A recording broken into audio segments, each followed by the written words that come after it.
यह कहानी है मेरे दादाजी की। आज से 60 साल पहले मेरे दादाजी एक ट्रक चलाते थे। उत्तराखंड के एक गांव में सड़क का निर्माण कार्य चल रहा था। पहाड़ों को काटकर सड़क बनाई जा रही थी। इसी काम में कई सारे ट्रक लगे हुए थे। मेरे दादाजी का ट्रक उन्हें में से एक था। बाकी ट्रक ड्राइवर तो अपने ट्रक में ही खाना बनाते और उसी में सो जाते। लेकिन मेरे दादाजी को साफ स्वादिष्ट खाना और साफ आरामदायक बिस्तर चाहिए होता था। इसलिए वह एक किराए का घर ढूंढ रहे थे जहां वह आराम से खाकर नहा धोकर सो सकें। पहले ही दिन उन्होंने एक घर ढूंढ लिया। घर पुराना और जर्जर हालत में था, लेकिन उसमें रहा जा सकता था। उसके ऊपरी मंजिल पर दादाजी को सस्ते दाम पर एक कमरा मिल गया। उसे कमरे की मालकिन एक बूढ़ी औरत थी और उसकी एक बेटी थी। बेटी सुन बोल नहीं सकती थी। पहले दिन तो दादाजी का अच्छा गुजरा। दिन भर काम करके वहां अपने कमरे में आए। उसे घर में वह बूढ़ी औरत खाना पका रही थी और दादाजी को उनके कमरे में दे गई। दादाजी ने खाने का डब्बा खोला और उसमें सुख मीट और रोटियां रखी थी। दादाजी ने खाना खाया और उसके बाद वह सो गए। आधी रात को उन्हें ऐसा लगा जैसे मानो उनकी छत के ऊपर कोई चल रहा हो। उस घर की छत 3 की छातरों की बनी हुई थी। दादाजी ने सोचा कि छत हवा की वजह से आवाज कर रही है, इसलिए वह तकिए से अपने कान ढक कर सो गए। और अगली सुबह उन्होंने दरवाजा खुला तो बाहर देखा। बाहर आंगन में एक कुआं था जिसके अंदर से एक बकरी के बच्चे की रोने की आवाज आ रही थी। नाना जी ने उसे घर की मालकिन उसे बूढ़ी औरत को आवाज दी, मगर उसे बूढ़ी औरत ने कोई जवाब नहीं दिया। दादाजी सीढ़ियों से उतरे और कुएं के पांच दौड़े और जैसे ही कुएं में उन्होंने जाकर तो कुएं में वही बूढ़ी औरत बैठी हुई थी। दादाजी तुरंत डरकर पीछे हटे, लेकिन फिर एक ही पल में कुएं में से बकरी के बच्चे की मम्मी आने की आवाज आने लगी। नाना जी ने वापस कुएं में देखा। उसमें नाना जी को अपनी परछाई देखी और एक बकरे का बच्चा। दादाजी को लगा कि शायद पहले उन्हें भ्रम हुआ हो। वह अपनी परछाई देखकर डर गए थे दादाजी। फिर दादाजी ने तुरंत कुएं में एक बाल्टी डाली और उसे बकरी के बच्चे को उसे बाल्टी में फंसा कर रस्सी से बाहर खींचा।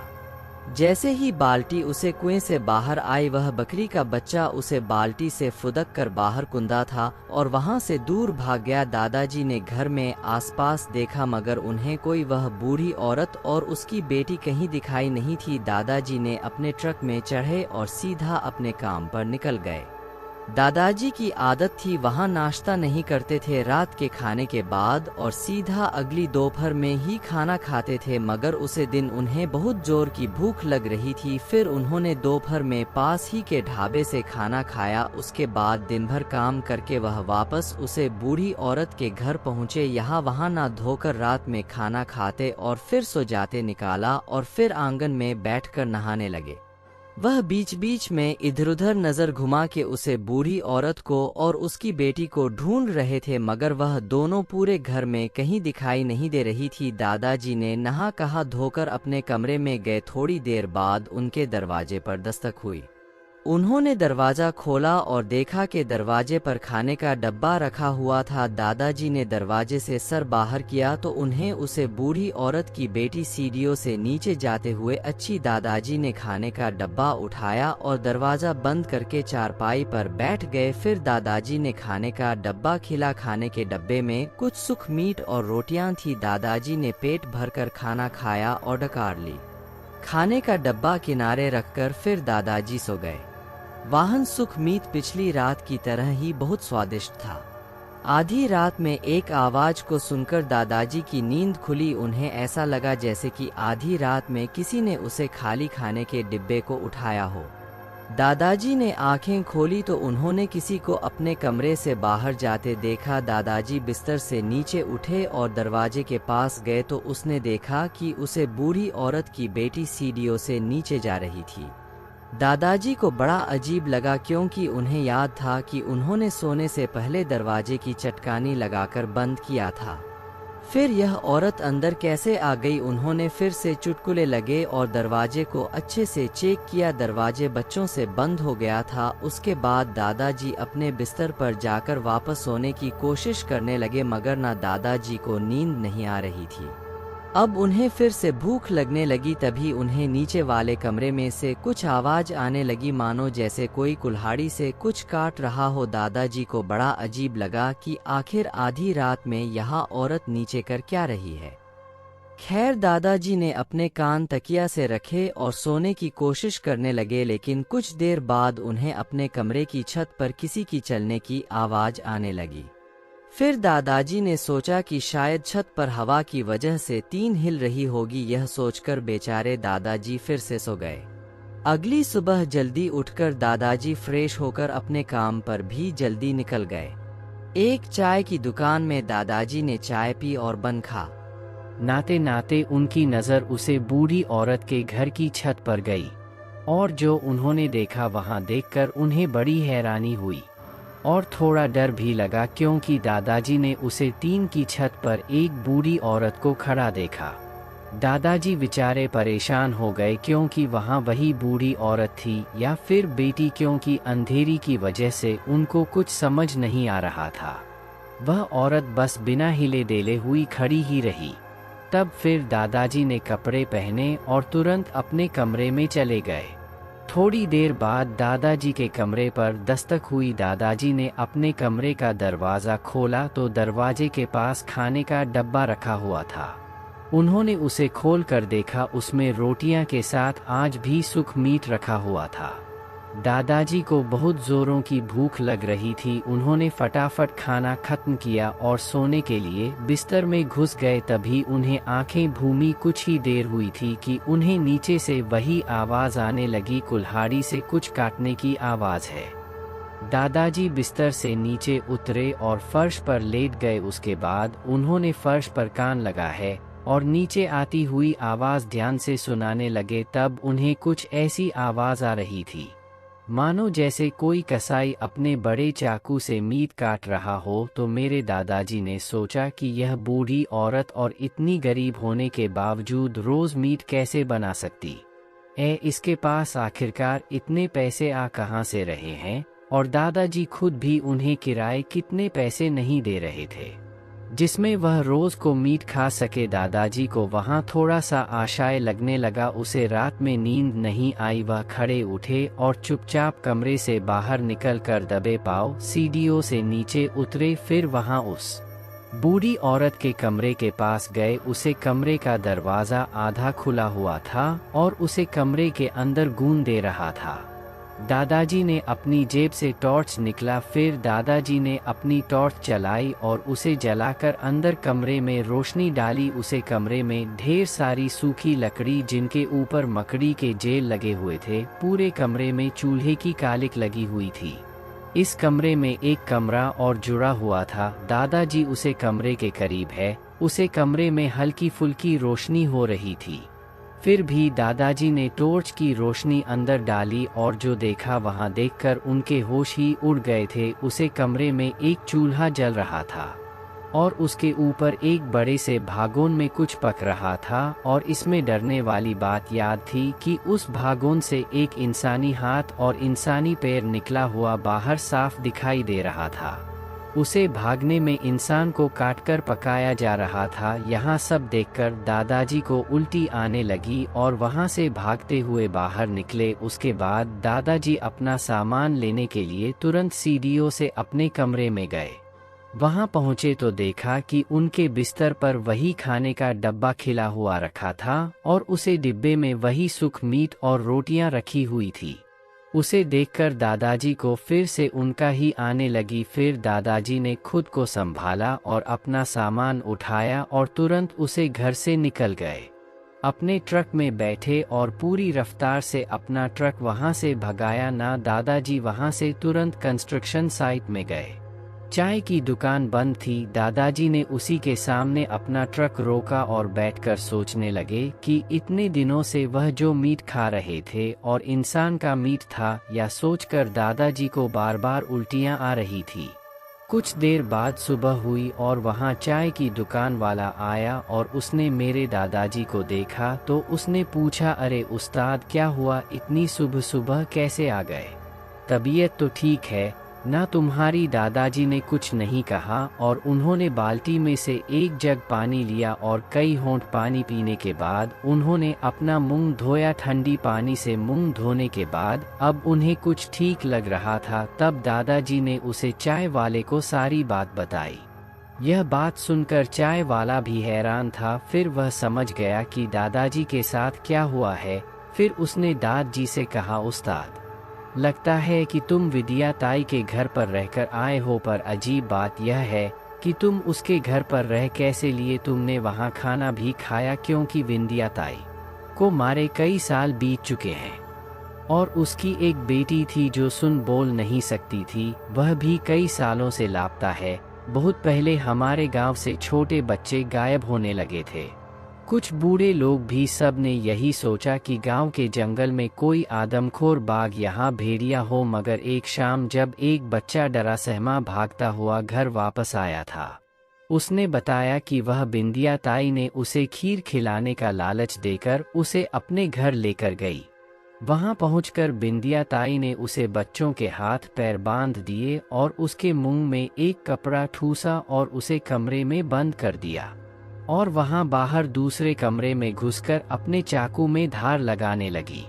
वही उसी कमरे में उसकी बेटी मसाले कूट रही थी। उसे बच्चों ने तो कैसे करके खुद को रस्सी से खोल लिया और फिर उसे कमरे की खिड़की से कुंद बाहर निकल भाग। फिर उसे बच्चों ने अपने घर आकर अपने माता पिता को यहाँ सारी बात बताई। फिर सभी गांव वाले जमा होकर बिंदिया ताई के घर पर गए। तब तक बिंदिया ताई और उसकी बेटी घर से भाग चुकी थी। गांव वालों ने उसके घर की तलाश करी तो गांव वालों को उसके घर के अंदर छोटे बच्चों के कंकाल मिले और कुछ लोगों को उसके घर के पीछे खेत में कुछ दबा हुआ होने की आशंका हुई। फिर गांव के लोगों ने वहां खुदाई की तो उन्हें गड्ढे में कई बच्चों की हड्डियां मिली। तब तो फिर गांव वालों को समझ में आया कि विंदिया ने ही गांव के बच्चों को मार कर करके पीछे दफनाया है। उसके बाद गांव वालों ने बिंदिया ताई और उसकी बेटी को ढूंढना चालू किया। दूर जंगल में पहाड़ी के ऊपर जाती हुई बिंदिया ताई को लोगों ने धर दबोचा, मगर उसकी बेटी किसी को नहीं मिली। गांव के लोगों ने बिंदिया ताई से शक्ति से पूछताछ की तो बिंदिया ताई ने सारा सच बोल दिया। उसने बताया कि वह और उसकी बेटी को इंसानी मांस खाने की लत लगी। जब भी उन्हें इंसानी मांस खाने की भूख बढ़ती तब वहां छोटे बच्चों को या फिर किसी बूढ़े बुजुर्ग को किसी न किसी बहाने से अपने घर लेकर जाते थे और वहां उन्हें मारकर चूल्हे में पकाकर कहा जाते थे। छोटे बच्चे और बूढ़े इंसान पर काबू कर पाना आसान होता था, इसलिए वह छोटे बच्चों या बूढ़ों को ही अपना सीकर बनाती। यह सारा सच जानकर लोगों को गुस्सा सातवें आसमान पर था। सभी लोगों ने कहा, इस बुढ़िया को जिंदा जला देते हैं। बिंदिया ने यह सुना तो वह बहुत डर गई और उसने पहाड़ी से नीचे कूदकर अपनी जान दे दी। वो पहाड़ी देख रहे हो उस्ताद, उसी पहाड़ी के नीचे आज भी बिंदिया ताई का कंकाल पड़ा हुआ है। तब मेरे दादाजी ने उस चाय वाले से पूछा, और उसकी बेटी का क्या हुआ? उसका कुछ पता नहीं। तुम फिक्र मत करो उस्ताद, तुमने किसी इंसान का मांस नहीं खाया, बल्कि तुमने तो वहाँ कुछ खाया भी नहीं है। अपनी शक्ल देखो और अपने कपड़े देखो, सब ढीले हो चुके हैं, गाल भी अंदर घुस चुके हैं। तुम्हारे जब तुम आए थे तब हैटकते थे, मगर अब देखो दुबले पतले हो चुके हो। तुम्हें रोज सुबह भूख लगती थी तो तुम मेरी दुकान में आकर चाय और बन कहते थे, क्योंकि तुम रात में कुछ खाते ही नहीं थे। वह सिर्फ तुम्हारा भ्रम था, आंखों का धोखा था। मुझे नहीं मालूम था कि तुम वहाँ रह रहे हो। उसे घर में तो कोई रह ही नहीं सकता, वह घर इतना टूट चुका है, ना जाने तो वह कैसे रह रहे थे। खैर चलो भूल जाओ उसे बात को, अच्छा हुआ तो से भाग आए। मेरे दादाजी अब मर चुके हैं, लेकिन उनकी यह कहानी हमारे रूम के आज भी खड़ी कर देती है। यह कहानी मेरे नाना जी की है। मेरे नाना जी एक ट्रक ड्राइवर थे, उससे पहले वह सेना में ट्रक चलाते थे। नाते नाते उनकी नज़र उसे बूढ़ी औरत के घर की छत पर गई, और जो उन्होंने देखा वहां देखकर उन्हें बड़ी हैरानी हुई और थोड़ा डर भी लगा, क्योंकि दादाजी ने उसे टीन की छत पर एक बूढ़ी औरत को खड़ा देखा। दादाजी बेचारे परेशान हो गए क्योंकि वहाँ वही बूढ़ी औरत थी या फिर बेटी, क्योंकि अंधेरी की वजह से उनको कुछ समझ नहीं आ रहा था। वह औरत बस बिना हिले डेले हुई खड़ी ही रही। तब फिर दादाजी ने कपड़े पहने और तुरंत अपने कमरे में चले गए। थोड़ी देर बाद दादाजी के कमरे पर दस्तक हुई। दादाजी ने अपने कमरे का दरवाज़ा खोला तो दरवाजे के पास खाने का डब्बा रखा हुआ था। उन्होंने उसे खोल कर देखा, उसमें रोटियां के साथ आज भी सूखा मीट रखा हुआ था।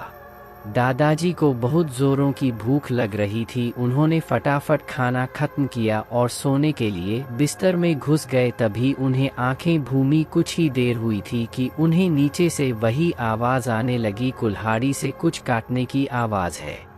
दादाजी बिस्तर से नीचे उतरे और फर्श पर लेट गए। उसके बाद उन्होंने फर्श पर कान लगाए और नीचे आती हुई आवाज़ ध्यान से सुनाने लगे। तब उन्हें कुछ ऐसी आवाज़ आ रही थी मानो जैसे कोई कसाई अपने बड़े चाकू से मीट काट रहा हो। तो मेरे दादाजी ने सोचा कि यह बूढ़ी औरत और इतनी गरीब होने के बावजूद रोज़ मीट कैसे बना सकती है। इसके पास आखिरकार इतने पैसे आ कहाँ से रहे हैं। और दादाजी खुद भी उन्हें किराए कितने पैसे नहीं दे रहे थे जिसमें वह रोज़ को मीट खा सके। दादाजी को वहाँ थोड़ा सा आशाएं लगने लगा। उसे रात में नींद नहीं आई। वह खड़े उठे और चुपचाप कमरे से बाहर निकल कर दबे पाँव सीढ़ियों से नीचे उतरे। फिर वहाँ उस बूढ़ी औरत के कमरे के पास गए। उसे कमरे का दरवाज़ा आधा खुला हुआ था और उसे कमरे के अंदर गूंज दे रहा था।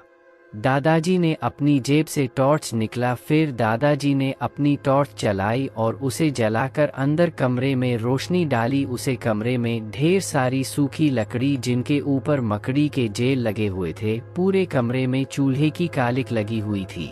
इस कमरे में एक कमरा और जुड़ा हुआ था। दादाजी उसे कमरे के करीब है। उसे कमरे में हल्की फुल्की रोशनी हो रही थी।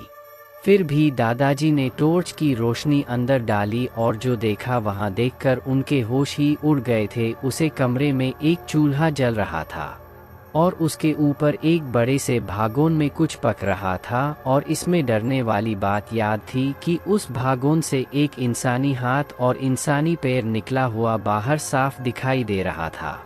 उसे भागने में इंसान को काटकर पकाया जा रहा था। यहाँ सब देखकर दादाजी को उल्टी आने लगी और वहाँ से भागते हुए बाहर निकले। उसके बाद दादाजी अपना सामान लेने के लिए तुरंत सीढ़ियों से अपने कमरे में गए। वहाँ पहुँचे तो देखा कि उनके बिस्तर पर वही खाने का डब्बा खिला हुआ रखा था और उसे डिब्बे में वही सूखा मीट और रोटियां रखी हुई थी।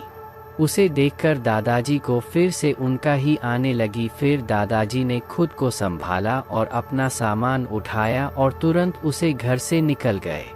अपने ट्रक में बैठे और पूरी रफ्तार से अपना ट्रक वहां से भगाया ना। दादाजी वहां से तुरंत कंस्ट्रक्शन साइट में गए।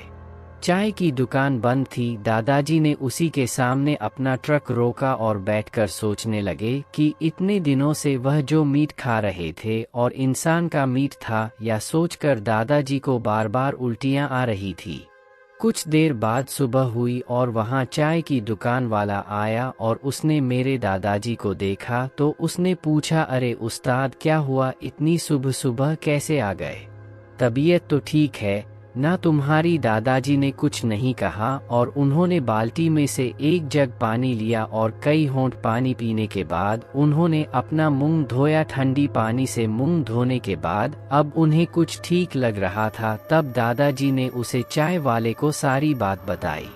यह बात सुनकर चाय वाला भी हैरान था। फिर वह समझ गया कि दादाजी के साथ क्या हुआ है।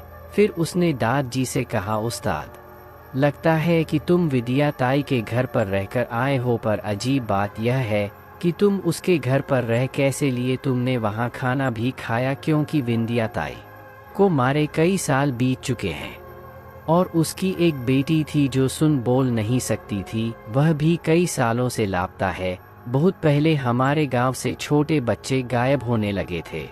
कुछ बूढ़े लोग भी सब ने यही सोचा कि गांव के जंगल में कोई आदमखोर बाघ यहाँ भेड़िया हो। मगर एक शाम जब एक बच्चा डरा सहमा भागता हुआ घर वापस आया था उसने बताया कि वह बिंदिया ताई ने उसे खीर खिलाने का लालच देकर उसे अपने घर लेकर गई। वहां पहुंचकर बिंदिया ताई ने उसे बच्चों के हाथ पैर बांध दिए और उसके मुंह में एक कपड़ा ठूसा और उसे कमरे में बंद कर दिया, और वहां बाहर दूसरे कमरे में घुसकर अपने चाकू में धार लगाने लगी। वही उसी कमरे में उसकी बेटी मसाले कूट रही थी। उसे बच्चों ने तो कैसे करके खुद को रस्सी से खोल लिया और फिर उसे कमरे की खिड़की से कुंद बाहर निकल भाग। फिर उसे बच्चों ने अपने घर आकर अपने माता पिता को यहाँ सारी बात बताई। फिर सभी गांव वाले जमा होकर बिंदिया ताई के घर पर गए। तब तक बिंदिया ताई और उसकी बेटी घर से भाग चुकी थी। गांव वालों ने उसके घर की तलाश करी तो गांव वालों को उसके घर के अंदर छोटे बच्चों के कंकाल मिले और कुछ लोगों को उसके घर के पीछे खेत में कुछ दबा हुआ होने की आशंका हुई। फिर गांव के लोगों ने वहां खुदाई की तो उन्हें गड्ढे में कई बच्चों की हड्डियां मिली। तब तो फिर गांव वालों को समझ में आया कि बिंदिया ने ही गांव के बच्चों को मार कर करके पीछे दफनाया है। उसके बाद गांव वालों ने बिंदिया ताई और उसकी बेटी को ढूंढना चालू किया। दूर जंगल में पहाड़ी के ऊपर जाती हुई बिंदिया ताई को लोगों ने धर दबोचा, मगर उसकी बेटी किसी को नहीं मिली। गांव के लोगों ने बिंदिया ताई से शक्ति से पूछताछ की तो बिंदिया ताई ने सारा सच बोल दिया। उसने बताया कि वह और उसकी बेटी को इंसानी मांस खाने की लत लगी। जब भी उन्हें इंसानी मांस खाने की भूख बढ़ती तब वहां छोटे बच्चों को या फिर किसी बूढ़े बुजुर्ग को किसी न किसी बहाने से अपने घर लेकर जाते थे और वहां उन्हें मारकर चूल्हे में पका कर कहा जाते थे। छोटे बच्चे और बूढ़े इंसान पर काबू कर पाना आसान होता था, इसलिए वह छोटे बच्चों या बूढ़ों को ही अपना सीकर बनाती। यह सारा सच जानकर लोगों को गुस्सा सातवें आसमान पर था। जब सभी लोगों ने कहा इस बुढ़िया को जिंदा जला देते हैं। बिंदिया ने यह सुना तो वह बहुत डर गई और उसने पहाड़ी से नीचे कूदकर अपनी जान दे दी। वो पहाड़ी देख रहे हो उस्ताद, उसी पहाड़ी के नीचे आज भी बिंदिया ताई का कंकाल पड़ा हुआ है। तब मेरे दादाजी ने उस चाय वाले से पूछा और उसकी बेटी का क्या हुआ, उसका कुछ पता नहीं। तुम फिक्र मत करो उस्ताद, तुमने किसी इंसान का मांस नहीं खाया, बल्कि तुमने तो वहाँ कुछ खाया भी नहीं है। अपनी शक्ल देखो और अपने कपड़े देखो, सब ढीले हो चुके हैं, गाल भी अंदर घुस चुके हैं। तुम्हारे जब तुम आए थे तब हैटकते थे, मगर अब देखो दुबले पतले हो चुके हो। तुम्हें रोज सुबह भूख लगती थी तो तुम मेरी दुकान में आकर चाय और बन कहते थे, क्योंकि तुम रात में कुछ खाते ही नहीं थे। वह सिर्फ तुम्हारा भ्रम था, आंखों का धोखा था। मुझे नहीं मालूम था कि तुम वहाँ रह रहे हो। उसे घर में तो कोई रह ही नहीं सकता, वह घर इतना टूट चुका है, ना जाने तो वह कैसे रह रहे थे। खैर चलो भूल जाओ उसे बात को, अच्छा हुआ तो से भाग आए। मेरे दादाजी अब मर चुके हैं, लेकिन उनकी यह कहानी हमारे रूम के आज भी खड़ी कर देती है। यह कहानी मेरे नाना जी की है। मेरे नाना जी एक ट्रक ड्राइवर थे, उससे पहले वह सेना में ट्रक चलाते थे। रिटायर होकर उन्होंने अपना एक ट्रक खरीद और उसे चलाने लगे। यहाँ सन 1960 के आसपास की बात है। उसे वक्त सड़कों में मुश्किल से ही कोई दूसरी गाड़ी दिखाई पड़ती थी। एक रात मेरे नाना जी शहर जा रहे थे। ट्रक में धान की बोरियां रखी हुई थी। मंजिल दूर थी, सफ़र लंबा था और सड़क एकदम शांत थी। दूर दूर तक सिर्फ अंधेरा था और सड़क में बहुत ज़्यादा अंधेरा था और सड़क में नाना जी के अलावा दूसरी कोई गाड़ी नहीं थी।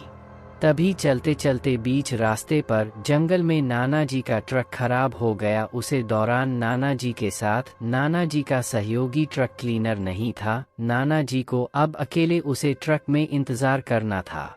सुबह होने के बाद ही नाना जी ट्रक की खराबी का पता लगा सकते थे और नाना जी ट्रक में ही सो गए। आधी रात को उन्हें दूर से किसी दूसरे ट्रक के हॉर्न की आवाज़ सुनाई दी। नाना जी तुरंत उठकर बैठ गए और उन्होंने ट्रक की खिड़की से मंडी बाहर निकालकर पीछे देखा। दूर से किसी गाड़ी की हेडलाइट की रोशनी दिखाई दे रही थी। दादाजी खुश हुए कि आखिर उन्होंने उसे गाड़ी वाले से कुछ मदद मिल जाएगी। नाना जी उसे गाड़ी के करीब आने का इंतजार करने लगे। मगर वह गाड़ी अभी भी उसी जगह पर थी जिधर वह कुछ देर पहले खड़ी दिखाई दे रही थी। नाना जी को बड़ा अजीब लगा कि आखिर वह दूसरी गाड़ी वह क्या रहा है, अब तक तो उसे यहाँ पहुँच जाना चाहिए था। नाना जी बहुत देर तक उसे गाड़ी वाले ही हेडलाइट्स को देखते रहे। ऐसा लग रहा था मानो जैसे वह गाड़ी एक ही जगह में खड़ी हूँ। तभी उसे गाड़ी की हेडलाइट बंद हो गई और अगले ही पल फिर से जल्द उठी। वह कभी जल्दी कभी बोलते, मानो जैसे उसे गाड़ी का ड्राइवर कोई सिग्नल दे रहा हो।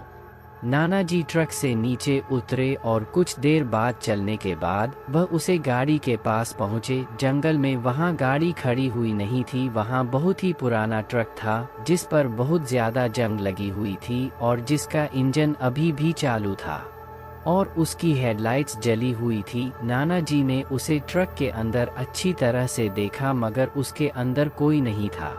नाना जी ने आसपास अच्छे से देखा, उसे ट्रक की हेडलाइट्स की रोशनी से आसपास अच्छा खासा दिखाई दे रहा था। उसे ट्रक के दोनों तरफ घना जंगल था और उसे ट्रक का ड्राइवर आसपास कहीं दिखाई नहीं दे रहा था। नाना जी ने उसे ट्रक के दादाजी उसे ट्रक के पीछे चढ़े और वहां अच्छे से देखा मगर वहां पिछला हिस्सा भी खाली था। तभी नाना जी को जंगल के अंदर से किसी के फंसाने की आवाज़ आई। नाना जी ने उसे तरफ देखा तो दूर जंगल के भीतर एक घर दिखाई दिया जिसकी खिड़की पर एक लालटेन जल रहा था। इस खिड़की के पास नाना जी को कोई खड़ा दिखाई दिया और नाना जी ने सोचा कि अभी वहां जाना ठीक नहीं रहेगा, वह सुबह ही वहां जाकर मदद कर मांगेंगे। वैसे भी अंधेरे में ट्रक को रिपेयर करना मुश्किल होता है, इसलिए नाना जी वापस अपने ट्रक की तरफ जाने लगे। अभी वहां कुछ ही कदम चले थे कि नाना जी को इस घर की तरफ से किसी की आदमी की दर्द भारी चीख सुनाई पड़ी। नाना जी उसी को सुनकर बुरी तरह से डर गए। नाना जी इतनी बेवकूफ़ नहीं थे कि विवाह उसी को सुनकर उसे आदमी की मदद करने के लिए भाग देना। नाना जी भागे ज़रूर मगर अपनी जान बचाते हुए अपने ट्रक की तरफ। वह अपने ट्रक में चढ़कर चुपचाप बैठ गए। उनकी नज़र बैंक क्यों मिरर में ही थी, वह उसे ट्रक को ही देख रहे थे। उसे ट्रक की हेडलाइट अभी भी चालू थी मगर तभी उन्हें जल्दी हेडलाइट के सामने कोई खड़ा दिखाई दिया। नाना जी ने ठीक से देखने के लिए अपने ट्रक की खिड़की से सिर्फ बाहर निकाला और पीछे देखा। हाँ, उसे ट्रक की हेडलाइट के सामने कोई खड़ा था, कुछ इस तरह मानो वहाँ नाना जी को ही देख रहा हो। नाना जी अपना सर खिड़की से वापस अंदर किया और चुपचाप अपने ट्रक के दूसरे डोर से बाहर निकले और जंगल की तरफ भागे और वहां जाकर झाड़ी में छुप गए। फिर वहां से छुपाकर अपने ट्रक पर नज़र जमाए बैठे रहे। कुछ देर बाद उन्होंने अपने ट्रक के पास एक आदमी आता दिखाई दिया। अंधेरे में कुछ साफ नज़र नहीं आ रहा था, बस सड़क में उसके कदमों की आवाज़ के साथ काला साया भर दिखाई दे रहा था। कुछ देर तक वह काला साया उस ट्रक पास घूमता रहा। सड़क पर ट्रक के पास खड़े होकर जश्नगली की उसी तरफ देखने लगा जहां नाना जी छुपे हुए थे। नाना जी को लगा सिर्फ उस आदमी ने नाना जी को देख लिया, मगर ऐसी ही कुछ देर तक खड़े के बाद वहां आदमी वहां से वापस पीछे खड़े अपने ट्रक की तरफ जाने लगा। नाना जी अब उस घने जंगल में छुपे रहना सुरक्षित लगा, बजाय उसके कि वो अपने ट्रक में छुप कर बैठे। कुछ ही देर बाद नाना जी को पीछे खड़े जंग लगे ट्रक को चलता देखा। वो ट्रक नाना जी के ट्रक की तरफ आया और फिर वहां से आगे निकल गया। जब वो ट्रक दूर निकल गया तब नाना जी छड़ी से बाहर निकल गए और भागते हुए सड़क पर आए। अब उस सड़क में धूप अंधेरा था, आसमान में बादल छाए हुए थे जिसके पीछे निकला हुआ चांद कभी कभी बादलों के बीच से बाहर झांक कर पल भर की रोशनी भी खेल रहा था। नाना जी ट्रक पर चढ़े और टॉर्च की रोशनी लेकर वह सीधे ट्रक से बाहर खून दे और फिर वहां सीधा उस जगह गए जहां उन्होंने वहां घर देखा था। जंगल के बीचों बीच बने उसे घर की खिड़की पर कुछ देर पहले लालटेन जल रही थी मगर अब वहां सिर्फ अंधेरा था। उसे घर के करीब पहुंचकर नाना जी ने देखा वह लकड़ी का बना बहुत छोटा सा घर था। उसे घर की कांच की खिड़की का कांच भी टूटा हुआ था और दरवाज़ा भी आधा खुला था, जिसके सामने सूखे पत्ते सूखे लड़कियां बिखरी पड़ी थी। नाना जी ने उस आधे खुले हुए दरवाजे से टॉर्च की रोशनी अंदर डाली और देखा वहां कमरा एकदम खाली था। फिर उसके बाद नाना जी ने उसे आधे खुले दरवाजे को पूरा अंदर धकेला और वह दरवाज़ा आवाज़ करता हुआ खुल गया। अंदर जाकर नाना जी ने चारों तरफ टॉर्च की रोशनी घुमाई। उसे कमरे की दीवारों पर खून के धब्बे लगे हुए थे और फर्श पर भी खून के धब्बे थे, मगर वह खून के धब्बे काफी पुराने थे। तभी नाना जी को उस घर के दूसरे कमरे से किसी चीज की घसीटने की आवाज आई। नाना जी ने टॉर्च की रोशनी अंदर डाली और आवाज दी, अब हेलो, अंदर कोई है? अगर आपको मदद चाहिए तो मैं मदद कर सकता हूँ। मगर दूसरी तरफ से कोई जवाब नहीं आया। नाना जी उस दूसरे कमरे में घुसे। वहां पर भी लकड़ी के फर्श पर खून के निशान थे, ऐसे निशान मानो जैसे किसी खून से लथपथ इंसान को वहां से घसीट कर ले जाया गया हो। और वह खून के निशान उस घर के पीछे वाले दरवाजे से बाहर की तरफ जा रहे थे। नाना जी उस निशान का पीछा करते हुए उस घर के पीछे वाले दरवाजे के पास पहुंचे और टॉर्च की रोशनी और दरवाजे से बाहर की तरफ डाली। और वहां जो उन्होंने देखा वह देखकर उनके रोंगटे भी खड़े हो गए, क्योंकि दरवाजे से बाहर एक अधिक साड़ी ला जमीन में रहती हुई दूर जा रही थी। तभी नाना जी फिर से एक ट्रक रुकने की आवाज़ सुनाई पड़ी। नाना जी तुरंत अपना टॉर्च बंद किया और उसे घर की खिड़की से बाहर की तरफ झांकने लगे। सड़क में वही ट्रक खड़ा था, वही जंग लगा हुआ ट्रैक्टर। उसमें से एक आदमी उतरा और उसे घर की तरफ आने लगा। नाना जी उसे घर के पीछे वाले दरवाजे से बाहर भागे। बाहर रहती हुई वह अधीसरी लाश अब आसपास कहीं नहीं थी। नाना जी अब उसे घर से दूर भागे और भागते भागते उस घर से फिर से एक आदमी की दर्द भारी चीख सुनाई पड़ी, बिल्कुल वैसे ही जैसी उन्होंने पहले सुनी थी। नाना जी फिर से एक झाड़ी में छुप गए और तब तक चुप रहे जब तक सुबह नहीं हो गई।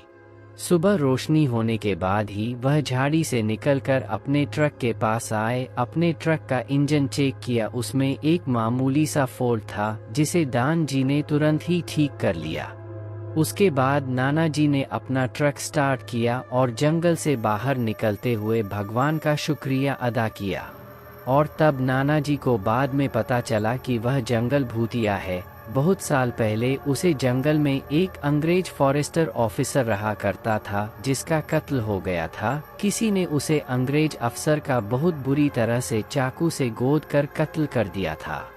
उस संग्रहालय अफसर की लाश जंगल की बहुत अंदर मिली थी। दम तोड़ने से पहले अंग्रेज अफसर घायल अवस्था में जंगल में रहता हुआ उसे कातिल से बचने की कोशिश कर रहा था, परंतु आखिर में उसने अपना दम तोड़ दिया। उसे किसने मारा था कोई नहीं जानता, मगर जिसने भी मारा था पूरी नफरत के साथ बड़ी ही बेरहमी से मारा था। नाना जी ने यह कहानी मेरे पापा चाचा हुआ और सबको सुनाई थी जब वे सब छोटे थे। इस घटना के कुछ नाना जी का ट्रक पहाड़ी से नीचे खिसक गया था जिसमें उनकी मौत हो गई थी, मगर आज भी यह कहानी हमारे खानदान के लोगों को मूंग जवानी याद है और अक्सर महफिलों में इस कहानी का जिक्र छेड़ ही दिया जाता है। तो फिर अपनी अगली कहानी शुरू करते हैं। यह सन 1996 की बात है। एक रात में अपना खाली ट्रक लेकर अपने गांव वापस आ रहा था। मेरे वहां तक पहुंचाने के लिए एक सड़क जंगल के बीच में से होकर गुजरती थी। उसे जंगल में बहुत बड़ा पुराना खंडहर हॉस्पिटल हुआ करता था। कंट्री टेबल्स चेयर अव्यवस्था हाल में पड़ी हुई थी। मेरे मन में लालच आ गया और मैंने सोचा क्यों ना हॉस्पिटल के अंदर जाकर वहां से कुछ कुर्सियां, टेबल, बेड वगैरह लाकर बेच डालो। इस वजह से मैं अस्पताल के अंदर घुसा। मैंने अपना ट्रक बाहर सड़क में ही खड़ा किया और थोड़ा पैदल चलकर अपने उसे अस्पताल तक पहुंचा। अस्पताल की हालत बेहद ही बुरी थी। उसके बाद धूल मिट्टी, दरवाजे के टूटे हुए कांच के टुकड़े बिखरे हुए थे। उसे अस्पताल के अंदर अपने मतलब की चीज टूट रहा था। मेरे हाथ में एक टॉर्च था। मैंने कुछ कुर्सियां रखी जो अच्छी हालत में थी, कुछ टेबल्स और 2 बेड्स जो बिल्कुल सही हालत में थे। बाकी सारा सामान छोटा मोटा था जो मेरे किसी काम का नहीं था। मैंने एक एक करके जहां कुर्सियां, टेबल्स और एक बेड अपने ट्रक में चढ़ाया और आखिरी बेड लेने में अस्पताल के अंदर घुसा। तब मुझे महसूस हुआ कि कोई और भी वहां था। मैंने किसी की परछाई देखी, मगर जब मैं उसे तरफ टॉर्च की रोशनी डाली वहां कोई नहीं था। मुझे किसी की कदमों की आवाज़ सुनाई पड़ी। मैं दबे कदम उस तरफ गया। मैं दीवार की ओर से दूसरी तरफ, जहां वहां एक कॉरिडोर था, मगर अंधेरे की वजह से मुझे उसमें कुछ साफ नज़र नहीं आ रहा था। मैंने टॉर्च की रोशनी उस कॉरिडोर में डाली। जो मैंने देखे वहां मैं देखता रह गया और मेरे रोंगटे खड़े हो गए। उसे कॉरिडोर में एक औरत खड़ी थी जिसे नर्स वाला यूनिफॉर्म पहन हुआ था, मगर उसकी यूनिफॉर्म गंदा और वह फटा हुआ था। उसके शरीर का मांस बूढ़े इंसान की तरह झुर्री से भरा हुआ था। उसकी पीठ पीछे को निकली हुई थी और किसी को शब्द के समान दिखाई दे रहे थे। उसके दोनों अपने अंदर की तरफ मुड़े हुए थे, गर्दन एक तरफ झुकी हुई थी। उस खंडहर के अंदर एक ही जगह चुपचाप खड़ा देख रहा था। यह नज़ारा किसी का भी होश उड़ा सकता था। यह दृश्य इतना भयानक था कि मेरे अंदर डर की आवाज़ बाहर साफ साफ सुनाई दे रही थी। मेरी नज़र मानो उस पर अटक से गई थी। मुझे मेरे पीछे से किसी के कराहने की आवाज़ आई। मैंने जैसे पलटकर पीछे देख, मेरे पीछे एक बूढ़ा आदमी जिसके शरीर के हड्डियां उसकी शरीर की खाल के अंदर साफ लग रही थी, वह खड़ा था। बूढ़ा आदमी करते हुए, लड़खड़ाते हुए मेरी तरफ आ रहा था। मैंने वापस पलटकर उस नर्स की तरफ देखा जो भी मेरी तरफ आ रही थी। अब मैं उन दोनों के बीच फंसा हुआ था। मेरे पास भगाने का कोई जगह नहीं थी। मैं दरअसल मन घबराए हुआ बड़ी बड़ी उन दोनों की तरफ देख रहा था। वह दोनों मेरे बेहद शरीफ पहुंच चुके थे। मैं जोर से चीख और फिर सब शांत हो गया। उनको सफलता। मैंने अपनी आंखें खोली और आसपास टॉर्च घूम कर देख। मेरे आसपास, मेरे पास अब कोई नहीं था। मुझे ऐसा लगा मानो जैसे मैं खड़े खड़े ही कोई भयानक सपना देखा। मुझे अभी तक उन दोनों की भयानक शुक्ला याद है। मैं भागते हुए अपने ट्रक की तरफ गया। मैं ट्रक में चढ़ा और मैं ट्रक अपने गांव की तरह भाग लिया। जब मैं ट्रक चला रहा था तब मुझे ट्रक के पीछे वाले हिस्से में कुछ हलचल महसूस हुई। मुझे ऐसा लगा मानो जैसे मेरे ट्रक के पीछे कोई तो है। तभी मैंने ट्रक के बैक व्यू मिरर में पीछे देखा। ट्रक के पीछे वही टेबल्स, चेयर, बेड गिरे हुए थे जिन्हें मैं हॉस्पिटल से चुराया था। किसी ने वह सारा सामान मेरे ट्रक से बाहर फेंक डाला था और उसके बाद मैं ट्रक लेकर सीधा अपने घर पहुंचा। और घर पहुंचकर अगली सुबह मुझे बहुत तेज बुखार आया और काफ़ी दिनों तक मैं बुखार में तपता रहा। कोई भी दवा दारू काम नहीं आई और बुखार कम नहीं हुआ। तब मुझे गांव के बाहर घाट में रहने वाले अघोरी के पास ले जाया गया। तब उसे अघोरी ने बताया कि इस पर 2 बुरी आत्माओं ने वास कर रखा है, जो एक आदमी है और एक औरत, और उन दोनों आत्माओं की शर्त है कि उन्हें किसी बड़े जानवर की बलि दी जाए, तभी वह मुझे छोड़कर जाएंगे। वह अघोरी आंखें मूंद के मुंह ही मुंह में कुछ बड़बड़ाता आता रहा। शायद वह उन दोनों आत्माओं से बहस कर रहा था, क्योंकि कुछ देर बाद उसने आंखें खोली और हमसे बोला कि वह आत्मा किसी बड़े जानवर की बाली, गाय, बैल आदि किसी बड़े जानवर की बसली मांग रही, लेकिन अब वह 2 बकरियों की बाली लेकर मेरे ऊपर से जाने को तैयार हो गई है। फिर अगले दिन 2 बकरियों की बलि देकर मैं उन दोनों आत्माओं से पीछा छुड़ाया और काफ़ी समय तक वह दोनों भयानक चेहरे मुझे याद आते रहे। इन 22-23 सालों में उसे जंगल में कई कॉलोनी बस चुकी थी। फिर 2 बिल्डर ने उसे अस्पताल को तोड़कर वहां पर माल बनाने की सोची, मगर दोनों ही रोड एक्सीडेंट में मारे गए और आज भी मारे गए। वह इमारत आज भी अपनी जगह में तैनात है और जैसे कि तैसी ही खड़ी है। जिसने उसे छोड़ने की कोशिश की वह बर्बाद हो गया और मर गया। मैं भी बर्बाद होते होते बचा, मगर उसे घटना की छाप आज भी मेरे मन में किसी जख्म की तरह ताज़ा है। यह बात आज से 20 साल पुरानी है। मैं मेरा पिकअप ट्रक शहर लेकर जा रहा था। मेरे ट्रक में नाच की बोरियां रखी हुई थी जिनको मैं शहर के बाजार में लेकर बेचना था। मैं रात के 1 ही मुझे मंडे पहुंचना था। 7 बजे से बाजार लगनी थी। मुझे रात में ड्राइव करते हुए कभी डर नहीं लगता था, लेकिन उस रात लग रहा था, क्योंकि पिछली बार जब मैं इस सड़क से गुजरा था तब मुझे 2 लाल आंखें दिखाई दी थी, तेज चमक दी। मैं अच्छे से जानता हूँ कि वह आंखें मेरा भ्रम नहीं थी। वहाँ उस जंगल में कुछ तो था जो इस दुनिया का नहीं था। उन 2 लाल आंखों को झपके हुए भी देखा था, जैसे हमारी पलकें झपकती है, बिल्कुल वैसे ही। खैर, उसे रात जब मैं उसी जगह से दोबारा गुजर रहा था तभी मेरी आंखें उन्हें 2 लाल आंखों को ढूंढ रही थी, मगर उसे जगह में तो कुछ नहीं मिला। मगर उससे बहुत दूर आगे जाकर मुझे वही 2 लाल आंखें फिर से दिखाई दे।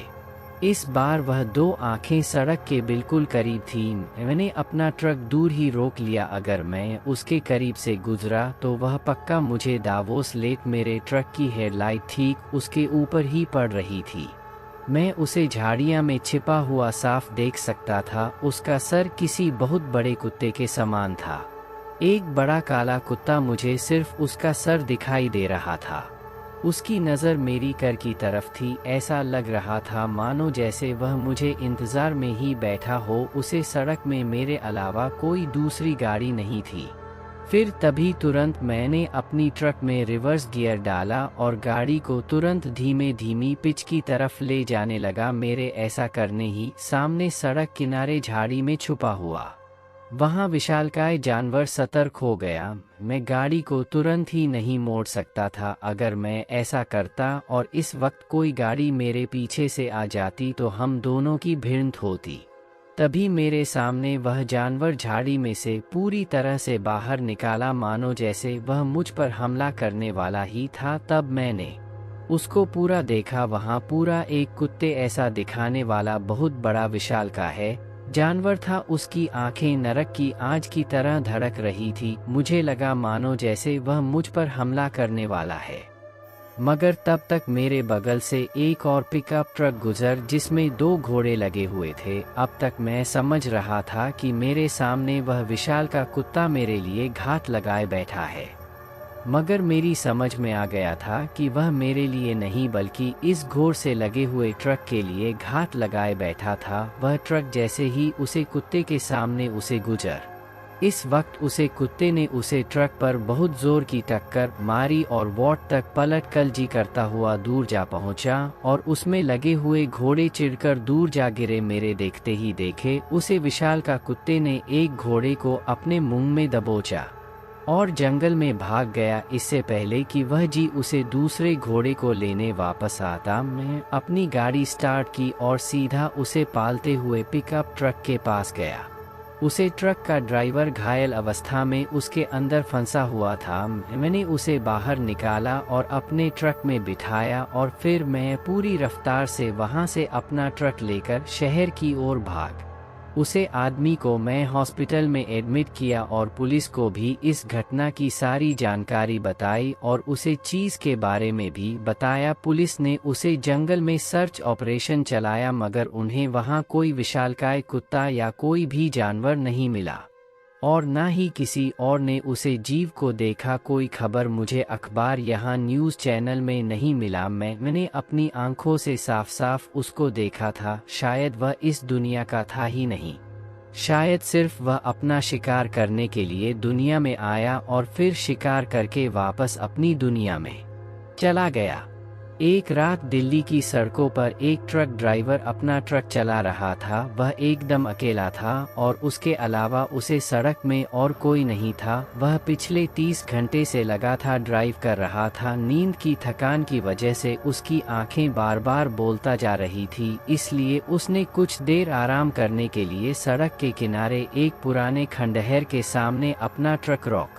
उसने सोचा कि थोड़ी देर के लिए आराम कर लेता हूँ, फिर अपने रास्ते में चल पड़ता हूँ। लेकिन जैसे ही वह अपनी आंखें बंद करने वाला था, उसे एक अजीब सी आवाज़ सुनाई दी। ट्रक ड्राइवर घबराते हुए बोला, कौन है? उसने हड़बड़ाहट में पूछा, पर उसे कोई उत्तर नहीं मिला। उसको लगा शायद या उसका भ्रम हो सकता है, उसके कान बज रहे होंगे, इसलिए उसने उसे आवाज़ को इग्नोर किया और फिर से सोने की कोशिश करने लगा। लेकिन फिर से उसे वही आवाज़ सुनाई दी, एक औरत की आवाज़। वह औरत उसे बोल रही थी, यह सुनो, बाहर आओ, बाहर आओ तो सही, मैं तुम्हें कहानी सुनाऊंगी। ट्रक ड्राइवर यह सुनकर एकदम हैरान हो गया। उसने सोचा कि क्या यह सच में कोई उसे बात कर रहा है या फिर यह उसका ब्राह्मण। डरते लड़ते उसने अपनी ट्रक का दरवाज़ा खोला और बाहर जाकर देखा। बाहर उसे कोई दिखाई नहीं दिया और फिर वह ट्रक से नीचे उतरा। वहां डरा हुआ सीमा हुआ अपने चारों तरफ देख रहा था, मगर उसे कोई भी दिखाई नहीं दे रहा था। तभी उसे फिर से एक आवाज़ सुनाई दी, अपने पीछे देखो, मैं तुम्हारे पीछे खड़ी हूँ। जैसे ही उसे ट्रक ड्राइवर ने यह आवाज़ सुनी, वह जड़ से पलटकर पीछे मुद्दा। उसने देखा उसके पीछे एक पुराना सा खंडहर है और उसके सामने एक औरत खड़ी थी जिसके काले बाल हवा में लहरा रहे थे। उसने सफ़ेद रंग की साड़ी पहनी हुई थी, उसकी आंखें बड़ी बड़ी और लाल थी। उसे औरत ने उसे ट्रक ड्राइवर से पूछा, क्या तुम्हें इन अकेले रास्तों में डर नहीं लगता? ट्रक ड्राइवर ने बड़ी हैरानी से जवाब दिया, आप कौन हैं? तो औरत हंसते हुए बोली, क्या मुझे देखने से तुम्हें पता नहीं चल रहा कि मैं कौन हूँ? मैं एक चुड़ैल हूँ और तुम एक अजनबी। ड्राइवर, सही कहा ना मैंने? ट्रक ड्राइवर ने डरते हुए कहा, चुड़ैल पर तुम मेरे सामने क्यों आई हो? मैं तो बस थोड़ी ही नींद लेकर जाने वाला था। तो वह चुड़ैल बोली, हाँ जानती हूँ, इसीलिए तो मैं तुम्हें सुलाने के लिए तुम्हारे पास आई हूँ। चलो तो मैं एक कहानी सुनाती हूँ, इस कहानी को सुनकर तुम्हें बहुत अच्छी नींद आएगी। आओ मेरे पास आओ, मेरी गोद में अपना सर रखकर सो जाओ। उसे ट्रक ड्राइवर ने उसकी आंखों में देखा और उसकी आंखें और बड़ी बड़ी होती जा रही थी और उसके मुंह से लार टपक रही थी। ऐसा लग रहा था जैसे वह चुड़ैल उसे खाना चाहती हो। वहां ट्रक ड्राइवर तुरंत ट्रक में चढ़ा। उसने हमें ट्रक स्टार्ट किया और पूरी रफ्तार के साथ उसे जगह से अपने ट्रक को भाग लिया। मोस्ट ट्रक ड्राइवर ने बैक व्यू मिरर में भी उसे चुड़ैल को देखा। वहां चुड़ैल हवा में उड़ती हुई उसे ट्रक का पीछा कर रही थी और उसने काफी दूर तक उसका पीछा किया और फिर जैसे ही एक मंदिर नजदीक आया, वह चुड़ैल हवा में कहीं गायब हो गई। उसे ट्रक ड्राइवर ने जब मन की दूसरे ट्रक ड्राइवर से पूछा, तब उन्होंने बताया कि वह जंगल भूतिया था। वहां उसे जंगल में एक भूतिया खंडार है जिसमें एक चुड़ैल रहती है। उसे चुड़ैल ने कभी किसी का नुकसान नहीं किया, पर कोई भी उसकी खंडहर के सामने रुकता तो वह चुड़ैल उसे मारकर खा जाती। अगर उसके खंडहर के सामने कोई नहीं रुकता तो वह किसी को कोई नुकसान नहीं पहुंचती है। वह ट्रक ड्राइवर रात में जगह से नहीं